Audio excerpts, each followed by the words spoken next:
Assalamualaikum warahmatullahi wabarakatuh.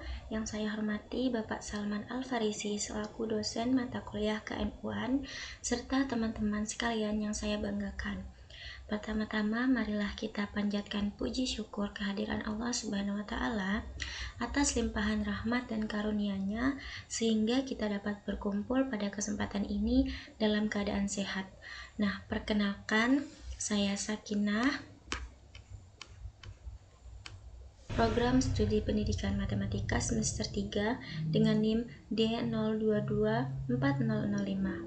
Pada kesempatan kali ini saya akan mempresentasikan materi tokoh-tokoh di balik lahirnya negara Indonesia dan posisi NU dalam penyusunan Undang-Undang Dasar.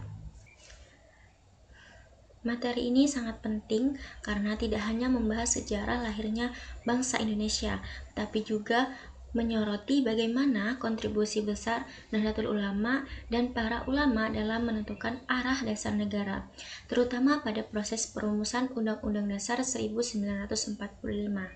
Harapan saya semoga paparan ini dapat memberikan gambaran yang lebih jelas mengenai peran strategis Nahdlatul Ulama dalam sejarah bangsa, serta menambah wawasan kita terkait nilai-nilai ke-NU-an dalam kehidupan bernegara.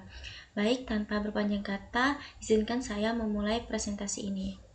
Pembahasan yang pertama yaitu tokoh-tokoh di balik lahirnya negara Indonesia. Yang pertama itu peran Soekarno, Muhammad Hatta, Muhammad Yamin, dan Mr. Supomo. Soekarno memainkan peran sentral dalam pemusatan dasar negara Indonesia melalui pidatonya di sidang BPUPKI pada 1 Juni 1945. Dalam pidato tersebut, ia memperkenalkan gagasan kelima sila yang kelak menjadi Pancasila, yaitu kebangsaan, kemanusiaan, mufakat atau demokrasi, kesejahteraan sosial, dan ketuhanan yang Maha Esa. Usulan ini mendapat sambutan hangat dari para anggota BPUPKI dan kemudian menjadi dasar filosofi negara yang diterima secara aklamasi oleh sidang. Sementara itu, tokoh-tokoh lain seperti Muhammad Hatta, Muhammad Yamin, dan Mr. Supomo juga berkontribusi. Muhammad Hatta dikenal memberikan pemikiran kritis tentang aspek ekonomi dan pemerintahan dalam sidang BPUPKI dan kemudian ikut dalam PPKI. Muhammad Yamin mengajukan rumusan dasar negara secara tertulis dan lisan yang mencakup 5 prinsip dasar pada sidang BPUPKI, meskipun kemudian menolak beberapa usulan draft konstitusi. Sedangkan Supomo berperan dominan dalam panitia kecil sidang kedua BPUPKI atau panitia 19 anggota. Dan dalam draft konstitusi, ia menekankan negara kesatuan dengan kekuasaan sentral kuat, menolak sistem yang terlalu lemah, dan mendukung filosofi negara yang stabil dan terintegritas. Yang kedua itu peran tokoh Islam seperti Kiai Haji Abdul Wahid Hasyim, Kiai Haji Maskur, Agus Salim, dan tokoh masyumi lainnya. Tokoh-tokoh Islam memberikan kontribusi besar dalam merumuskan arah ideologis negara Indonesia. Kiai Haji Abdul Wahid Hasyim sebagai representasi Nahdlatul Ulama dalam BPUPKI dan PPKI menyuarakan pentingnya memasukkan nilai-nilai Islam dalam dasar negara namun tetap berorientasi pada kesatuan nasional. Ia menjadi tokoh penting dalam proses pengubahan rumus atau 7 kata ketuhanan yang Maha Esa. Sebuah langkah strategis untuk memastikan dasar negara dapat diterima oleh seluruh elemen bangsa. Sikap inklusif ini memperlihatkan pandangan keagamaan yang moderat, rasional, dan berorientasi pada persatuan. Nah, tokoh lainnya seperti Haji Agus Salim dari Sekret Islam, Kiai Haji Maskur, serta tokoh-tokoh masyumi juga berperan dalam memperjuangkan aspirasi umat Islam dalam sidang BPUPKI dan Panitia 9. Mereka berupaya agar nilai-nilai Islam tetap mendapat tempat dalam struktur kenegaraan tanpa menciptakan dikotomi antara kelompok nasionalis dan religius. Yang ketiga, kontribusi pemikiran mereka dalam BPUPKI, Panitia 9, dan PPKI.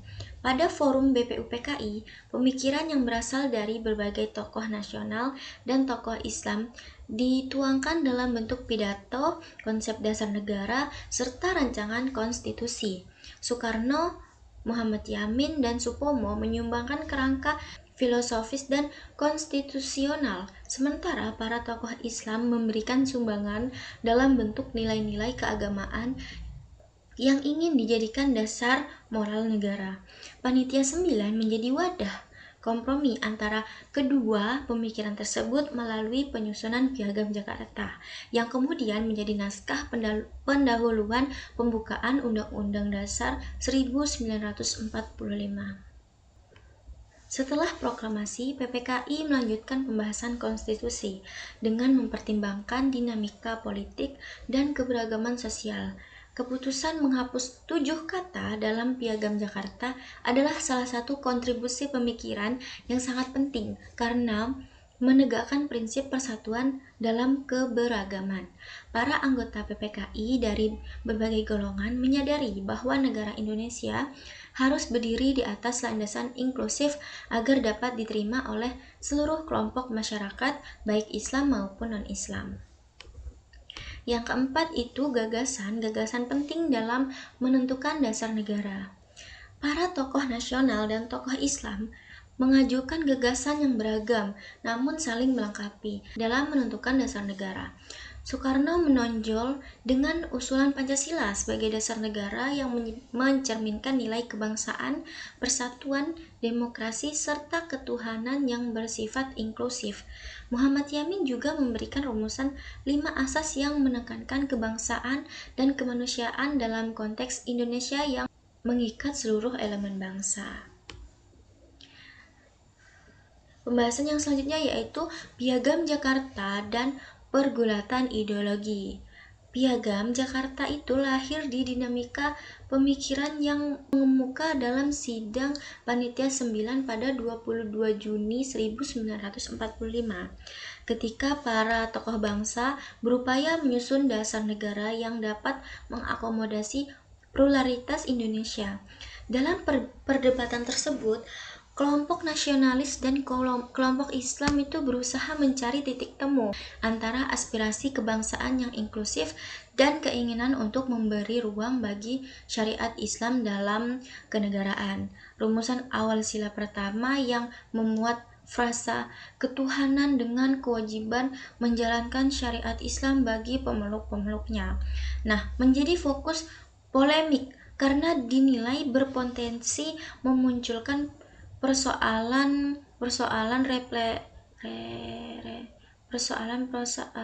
representasi dan penerimaan dari golongan non-muslim.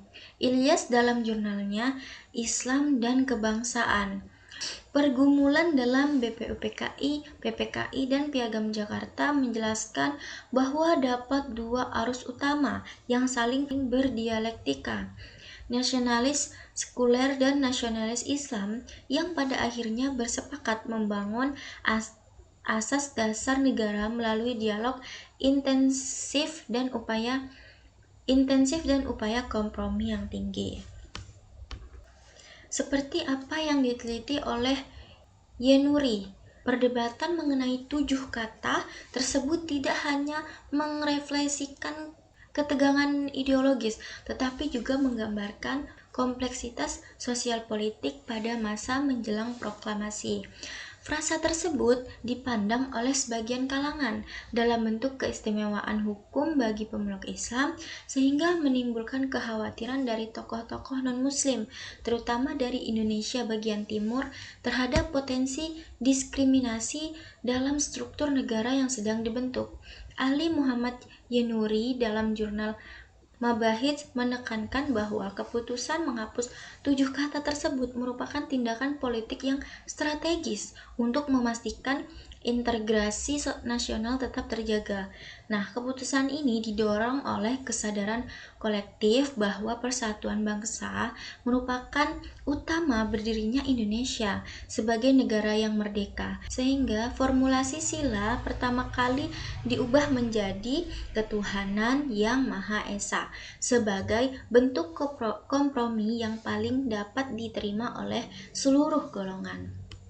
Selanjutnya yaitu pembahasan tentang posisi Nahdlatul Ulama dalam penyusunan Undang-Undang Dasar 1945. Nah, yang pertama, orientasi pemikiran Nahdlatul Ulama seperti moderasi, toleransi, dan kebangsaan. Pemikiran dasar Nahdlatul Ulama berakar pada tradisi Islam Ahlus Sunnah wal Jamaah yang menekankan prinsip moderasi atau tawasuh, toleransi atau tasamuh, dan keseimbangan atau tawazun. Nilai-nilai ini membentuk karakter politik Nahdlatul Ulama yang tidak ekstrim dan mampu menerima perbedaan sebagai bagian dari realitas sosial bangsa Indonesia. Cara pandang semacam ini menjadikan Nahdlatul Ulama berperan sebagai kekuatan penengah yang stabil di tengah dinamika ideologi saat perumusan dasar negara berlangsung. Moderasi yang dibangun oleh Nahdlatul Ulama tidak hanya bersifat teologis tetapi juga politis sehingga dapat mengakomodasi aspirasi sebagai kelompok dalam forum-forum perdebatan nasional. Yang kedua yaitu peran Kiai Haji Abdul Wahid Hasyim dalam sidang BPUPKI dan sikap Nahdlatul Ulama terhadap Piagam Jakarta. Nah, Kiai Haji Abdul Wahid Hasyim sebagai representasi Nahdlatul Ulama dalam BPUPKI memainkan peran yang strategis dalam mengartikulasikan pemikiran Islam yang moderat. Ia terlibat dalam pembahasan tentang dasar negara serta relasi antar agama dan politik. Namun, tetap mengedepankan kepentingan persatuan nasional.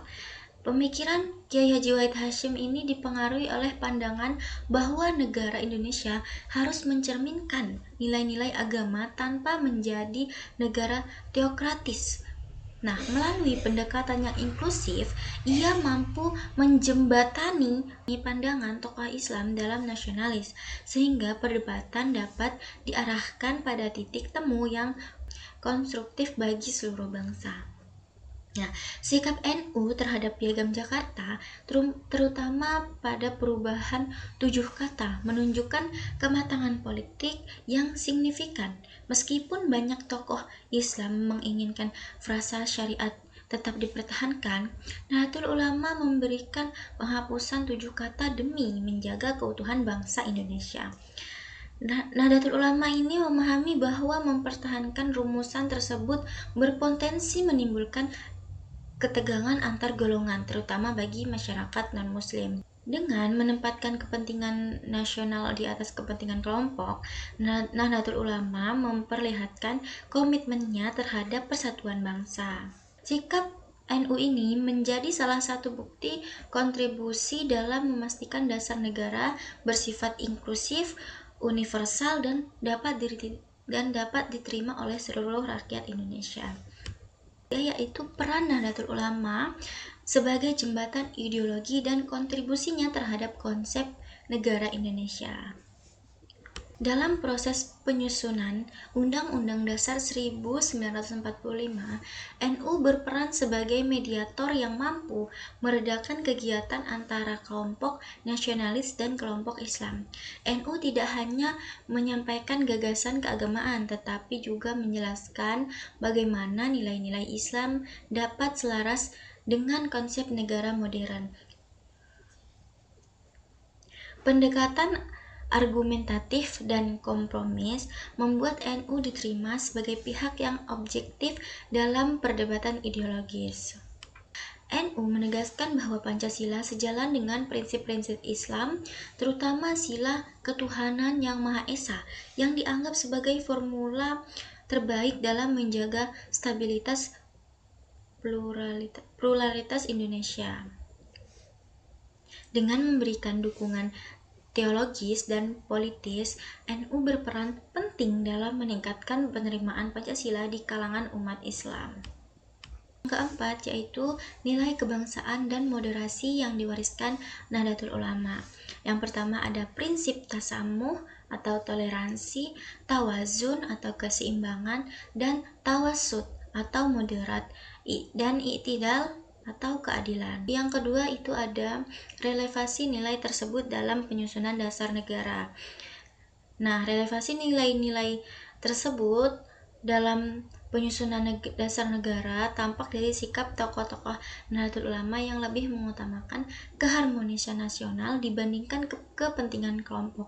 Dalam sidang BPUPKI dan PPKI, nilai moderasi Nahdlatul Ulama memungkinkan para tokohnya bersifat rasional, kompromis, dan dialogis dalam perdebatan mengenai dasar negara.